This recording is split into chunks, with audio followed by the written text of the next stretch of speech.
আজকের এই মহান মাহফিলের সদরে জলসা কাবিল ইহতিরাম উলামায়ে কেরাম, সামনে উপবিষ্ট মুরব্বিয়ানে আযম, পর্দার অন্তরালে মা ও বোনেরা, অত্যন্ত ভারাক্রান্ত মন নিয়ে আজকে আপনাদের এই মহা সম্মেলনে উপস্থিত হয়েছে। কারণ আজকে গোটা বাংলাদেশটা বড় অস্থির। চতুর্দিকে মুসলমানের কান্নার আহাজারি,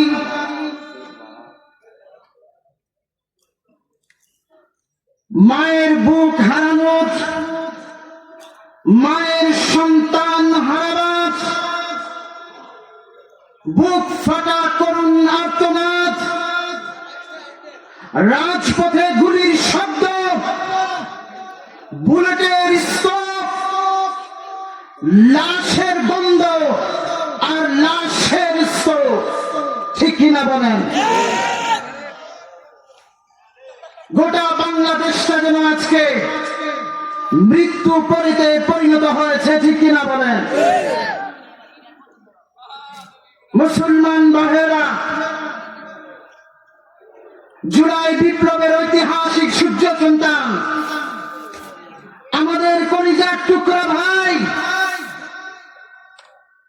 ইমান দীপ্ত দাস্তান উসমান হাদিকে রাজপথে প্রকাশ্যে গুলি করে হত্যা করা হয়েছে। ঠিক কিনা বলেন? মুহতারাম হাজিরিন, ভারতীয় আধিপত্য, ভারতীয় আগ্রাসন এর প্রকাশ্য মদদে গোটা বাংলাদেশটাকে আজকে গুম, খুন, সন্ত্রাসী কার্যক্রম আর মৃত্যু পরিতে পরিণত করা হয়েছে। ঠিক কিনা বলেন? মুহতারাম হাজিরিন, স্পষ্ট ভাষায় ধ্যাত্ত কণ্ঠে বলতে চাই, স্পষ্ট ভাষায় ধ্যাত্ত কণ্ঠে বলতে চাই, ভারতীয় এজেন্ট বাংলাদেশের দালালরা কান খুলে শুনে রাখো।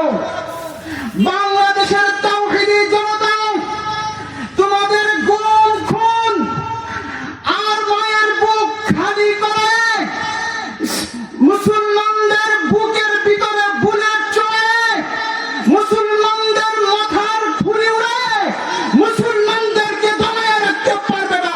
ঠিক কি বলেন? মুহতারাম হাজিরিন, স্পষ্টবদ্ধ ভাষায় বলতে চাই, শাহ ওলিউল্লাহর মুহাদ্দিসে দেহলভীর সূর্য সন্তানরা, শাহ আব্দুল আজিজ মুহাদ্দিসে দেহলভী, মাহমুদ হাসান দেওবন্দি, হুসাইন আহমদ মাদানী, কায়েদে মিল্লাত জুনাইদ বাবুনগরীর সন্তানরা, উসমান হাদির মতো হাজারো বীর সেনানীরা এই বাংলাদেশের মসজিদে, সংসদের বুকে ইসলামের কালিমার পতাকা উত্তোলন করে